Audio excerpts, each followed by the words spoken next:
Pernahkah kamu merasa kamu sudah berbuat baik, tapi justru kamu yang sering disakiti? Kamu tidak pernah berniat jahat, tidak ingin menyakiti siapapun, selalu berusaha mengerti, memaklumi, dan bertahan. Namun anehnya, orang sepertimu justru sering jadi korban.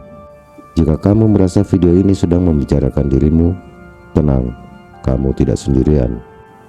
Orang baik selalu memberi terlalu banyak. Ciri pertama orang baik yang sering disakiti adalah mereka memberi lebih dari yang seharusnya. Waktu, perhatian, tenaga, bahkan perasaan. Mereka tidak menghitung, tidak menuntut balasan, karena bagi mereka melihat orang lain baik-baik saja itu sudah cukup. Masalahnya satu, tidak semua orang punya hati yang sama. Saat kamu memberi tanpa batas, orang yang salah akan menganggap itu hak, bukan kebaikan. Orang baik sulit mengatakan tidak. Orang baik sering takut mengecewakan, takut dibilang egois, takut dianggap berubah. Akhirnya mereka bilang iya, padahal hatinya lelah. Mereka membantu bahkan saat diri sendiri sedang hancur. Dan disinilah luka itu dimulai, karena orang yang tidak tahu diri akan terus meminta selama kamu terus mengiyakan. Orang baik selalu mencari alasan untuk memaafkan.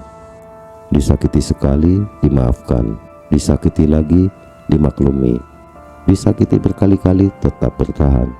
Mereka bukan karena bodoh, tapi karena berharap orang akan berubah. Orang baik percaya bahwa setiap orang punya sisi baik. Sayangnya, tidak semua orang pantas diberi kesempatan yang sama. Dan kadang, mereka tanpa batas bukan menyembuhkan, tapi mengundang luka baru. Orang baik sering disalahkan saat membela diri. Ini bagian yang paling menyakitkan.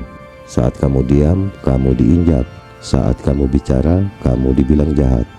Begitu kamu mulai membela diri, orang-orang yang terbiasa memanfaatkanmu akan berkata, kamu berubah, kamu egois sekarang, atau kok kamu jadi sensitif. Padahal yang berubah itu bukan kamu. Yang berubah itu adalah kesabaranmu yang telah habis. Orang baik sering berteman dengan orang yang salah.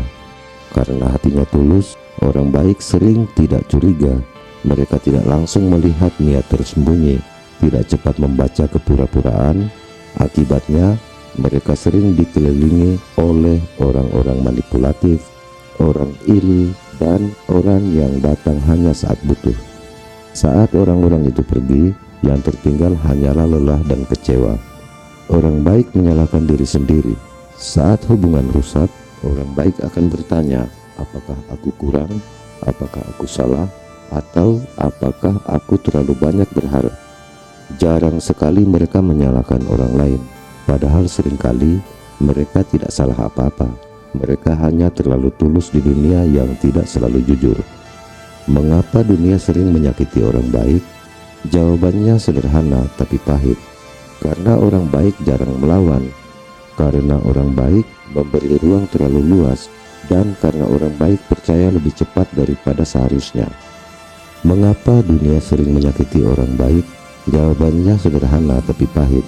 Karena orang baik jarang melawan, karena orang baik memberi ruang terlalu luas, karena orang baik percaya lebih cepat daripada seharusnya. Dan sebagian orang melihat kebaikan bukan sebagai anugerah, tapi sebagai kesempatan untuk mengambil keuntungan. Orang baik tidak perlu berubah, tapi perlu batasan. Kamu tidak perlu menjadi jahat untuk bertahan. Kamu tidak perlu menjadi dingin untuk dihormati. Yang kamu butuhkan hanyalah batasan. Batas antara membantu dan dimanfaatkan. Batas antara sabar dan diinjak. Batas antara baik dan bodoh. Karena kebaikan tanpa batas akan selalu bertemu orang tanpa rasa terima kasih. Jika kamu adalah orang baik yang sering disakiti, jangan membenci dirimu sendiri. Dunia ini tidak kekurangan orang pintar, tidak kekurangan orang kuat, tapi selalu kekurangan orang yang benar-benar tulus. Tetaplah bijak, tapi jangan lupa melindungi hatimu. Karena orang baik yang belajar menjaga diri bukan menjadi jahat. Mereka hanya menjadi lebih bijak. Terima kasih sudah menonton. Jika video ini terasa dekat, mungkin ini pengingat bahwa kamu pantas diperlakukan lebih baik.